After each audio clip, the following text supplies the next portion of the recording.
everyone, and welcome to the Fake Love and Flying Monkeys mini podcast. My name is Nova Gibson and I am your host. As an expert on coercive control and narcissistic abuse in domestic violence relationships, my goal, my desire in these podcasts is to support victims and survivors and their families. So please hit that follow button, subscribe to this channel so you never miss another episode of Fake Love and Flying Monkeys. Hi everyone, and welcome to another mini episode of Fake Love and Flying Monkeys. In today's episode, I give you 6 reasons why a narcissist cannot love their own children. Now, before I get into those particular reasons, let's just look at what love is. Okay, for me, love is something that makes us feel good. It is something that we want to give to someone else because we care about them. It entails empathy, compassion, kindness, and genuinely caring about what happens to that person, and certainly never intentionally hurting that person. It is not transactional love. Is not about what you can get from someone. It's about a relationship where that mutual respect exists and those feelings of caring, etc., are reciprocated. Now, I'm assuming your version is pretty much the same. But when it comes to our children, love is something you would think that you should just take for granted. Your parent loves you, and many children believe that an abusive parent loves them. They are taught by society to love the people at home. Those people at home, the ones that birthed you, they are the ones that have your best interests at heart. And an abused child, especially the child of a covert narcissistic parent where image is everything, and all the abuse, the covert, coercive control, narcissistic abuse remains behind closed doors while they project the image of the perfect family, the perfect parent to everyone on the other side of those closed doors. That image is everything to them, and the child, the abused child behind those closed doors is taught that love and control, love and abuse are the same thing. They go hand in hand, and love is conditional upon you meeting the needs of someone else. In this case, meeting the needs of that toxic, abusive parent. So I just wanted to lay down those foundations to begin with around what love is and what people typically view love as, because we don't really kind of give it a definition, do we? Because it's a feeling that we have for someone else, but it should be that wonderful feeling that is backed up with action that reflects the words that person is saying and also the role they're playing in your life, such as a parent. So let's look at reason number 1, why a narcissist cannot love their own children. The first reason I'm going to talk about today is the fact that everyone is an object to the narcissist. They don't just pick and choose who they are a narcissist for. This is their personality. It's a disorder, because when you compare it to that of what we deem as a healthy person in society, emotionally healthy in terms of having empathy, etc., caring about other people, never wanting to hurt them, and not prioritizing your own needs at the expense of everyone and anything. When you compare it to what we deem as a normal person, they are disordered. But they don't see themselves as disordered. The problem is with everyone else. But in their disorder, they view people as objects who are there to meet their needs. They are always a narcissist. It just depends who they're with, as to what mask they will wear and which version you will be seeing. Now, what that means is that children are also objectified. So if you have no empathy for anyone else and everyone is there to meet your needs only, and the relationship is always transactional, then that means that you don't love your children either. And that's a really painful thing for certainly adult children of narcissists to come to terms with, and even parents who have a narcissistic ex who feel so sad for their children, understandably, knowing the other parent doesn't, can't, won't love their own child. Everyone is an object, including their own children. Number 2 reason that a narcissist does not love their own child is because that child can be better than them in ways that will wound the ego of their own parent. Most parents want to, of course, boost their child up. They want to make them feel secure. But a healthy, happy child, one that feels good about themselves, may stop trying to please that parent, and they may be deemed to think that they're better than their parent because they've had some happiness or success. That's how the narcissistic parent views it.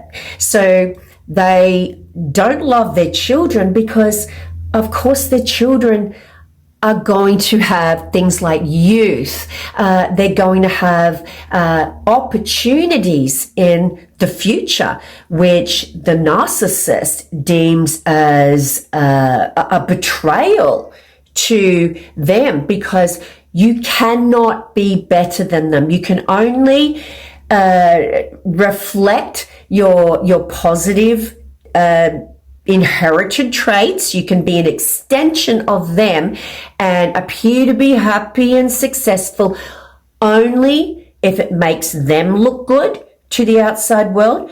But you can never be just over that arbitrary line of being better than them. They will own all of your good success, all of your good qualities, and they will disown anything that is deemed as being negative about their child, and that will be the responsibility of someone else, the other parent perhaps, or a teacher, but it certainly won't be because of them. So they can't love their child because they need to squash their child down so that that child always feels less than them, and therefore those narcissistic injuries kept at bay that would occur if a child were to do what children should do in life and become the best version of themselves and achieve all of their goals in life, because that would make the narcissistic parent feel less than. Number 2 reason that a narcissist does not love their own child is because that child can be better than them in ways that will wound the ego of their own parent. Most parents want to, of course, boost their child up. They want to make them feel secure. But a healthy, happy child, one that feels good about themselves, may stop trying to please that parent, and they may be deemed to think that they're better than their parent because they've had some happiness or success. That's how the narcissistic parent views it. So they don't love their children because, of course, their children are going to have things like youth. They're going to have opportunities in the future, which the narcissist deems as a betrayal to them, because you cannot be better than them. You can only reflect your positive inherited traits. You can be an extension of them and appear to be happy and successful only if it makes them look good to the outside world. But you can never be just over that arbitrary line of being better than them. They will own all of your good success, all of your good qualities, and they will disown anything that is deemed as being negative about their child, and that will be the responsibility of someone else, the other parent perhaps, or a teacher, but it certainly won't be because of them. So they can't love their child because they need to squash their child down so that that child always feels less than them, and therefore those narcissistic injuries kept at bay that would occur if a child were to do what children should do in life and become the best version of themselves and achieve all of their goals in life, because that would make the narcissistic parent feel less than. Number 3 reason a narcissist cannot love their child is simply because their child is a human and an individual with normal human flaws, but also they have the capacity to have agency, to have a mind of their own, ideas of their own. And when the child has a value, they dare to have a value or a need of their own, or basically a brain in their own head, which should be valued by that parent and certainly encouraged to expand and absorb as much information in life as possible.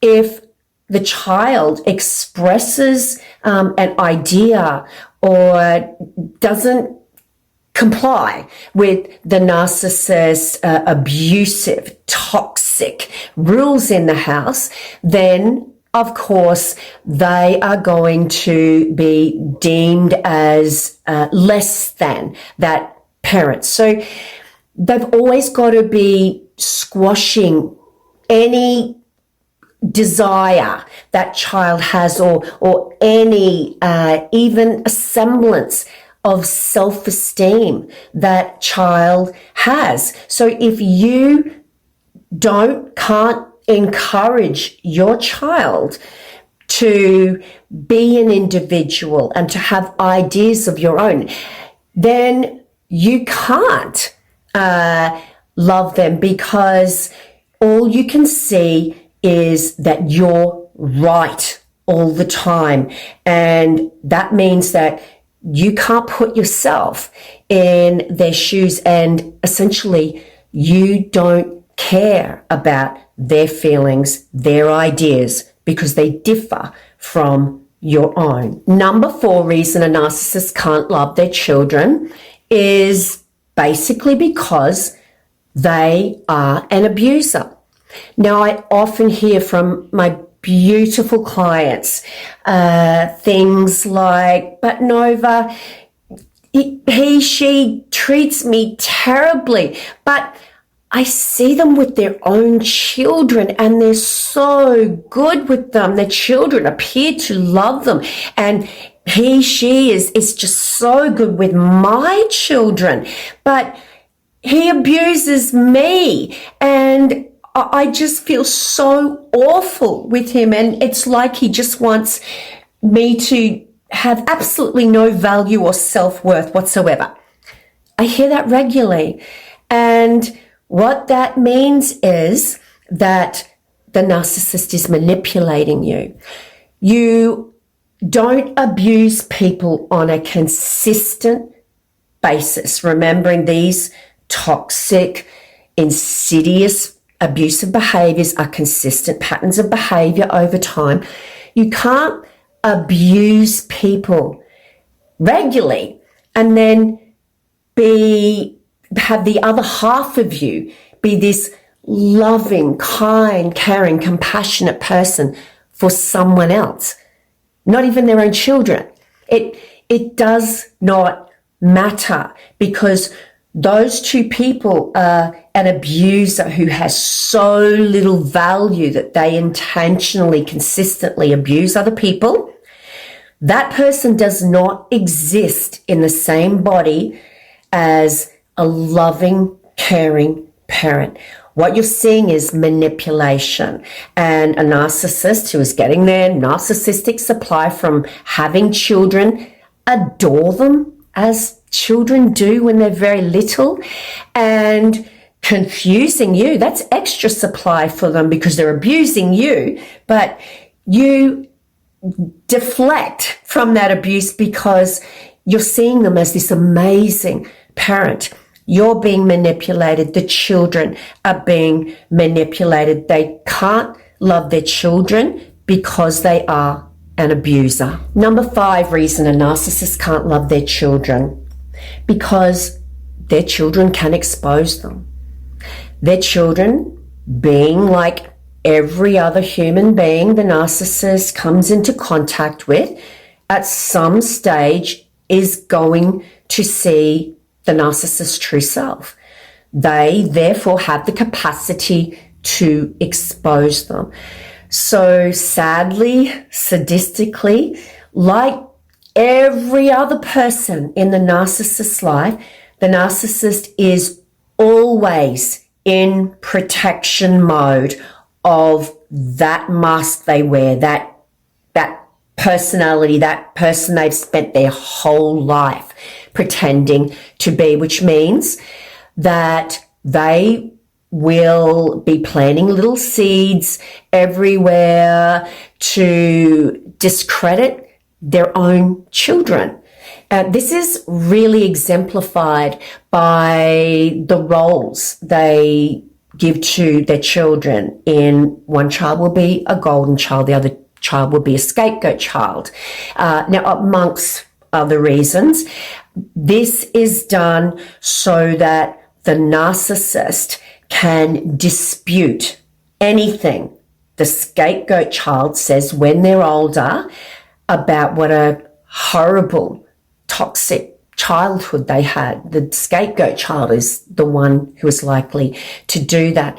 They know by pitting those children against each other, signing those roles, that they will be protected, their image will be protected by the golden child, who, when the children are older, the golden child will dispute the scapegoat child's version of their abusive childhood. So the narcissist cannot love someone that they are always in defense mode around attacking this person should they feel threatened by this person. They are thinking ahead when it comes to their own children about what they will do if that child destroys that image they put out there to the world. Now, there are many other reasons, guys.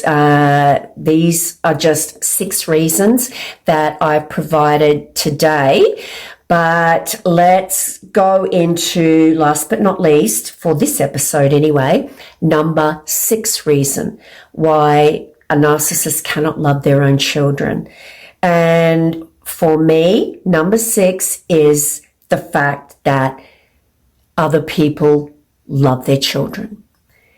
If someone loves you, that's a betrayal to the narcissist. That means that you will be giving, or at least appear to be giving, your attention to someone else. You being a normal person, if you have empathy, which of course you do, if you're the scapegoat child, that is, then you are going to be able to experience real love in your life. That is not conditional. And that means that other people will love you. That's a betrayal to that narcissistic parent. You've moved, you've changed, and you have knocked them off their pedestal after everything they did for you. They birthed you, and you owe them for life. You owe them your life on a platter for them to continue to manipulate you and to make them and have them be the number one person in your life. That to me is probably, if it's possible, the saddest thing of all, is that you cannot have other people love you, or your own parent won't love you.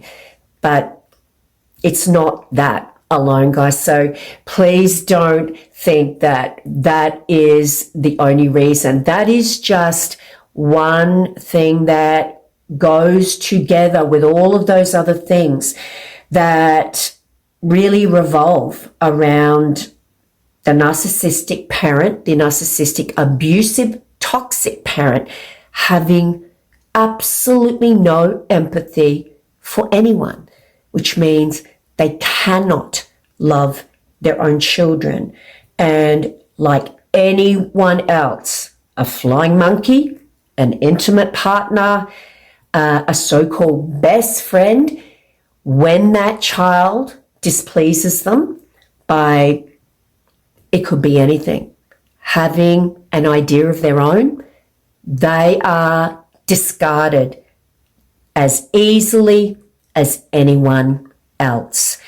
So if that's you guys, if you're the child of a narcissist, I don't want to kind of leave you high and dry. Please read my book, Fake Love, Understanding and Healing from Narcissistic Abuse, where I talk a lot about adult children of narcissists and grieving the parent you've never had and grieving the parent you never will have, and getting lots and lots of support to do that. And that brings us to the end of another Fake Love and Flying Monkeys episode.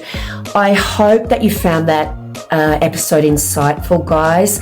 It's awful to hear, but it needs to be spoken about, because we just want to, I think, to make ourselves feel better, assume that at the very least the narcissist loves their own children.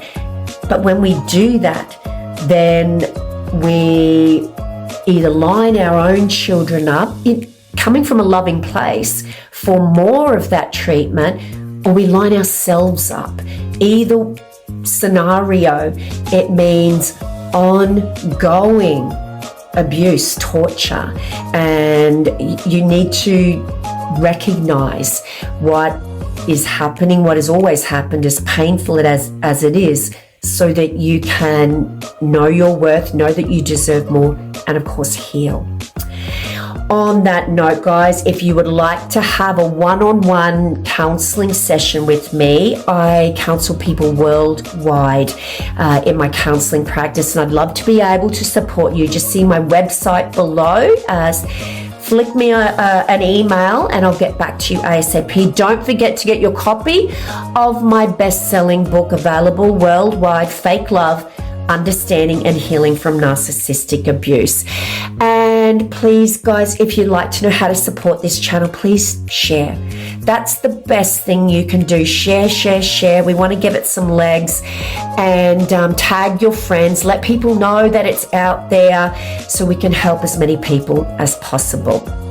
Okay, on that note, I will see you, or you will hear me, very soon on tomorrow's episode. Until then, remember, you are worthy of love, and you are certainly worthy of a whole lot more than a lifetime of fake love and flying monkeys.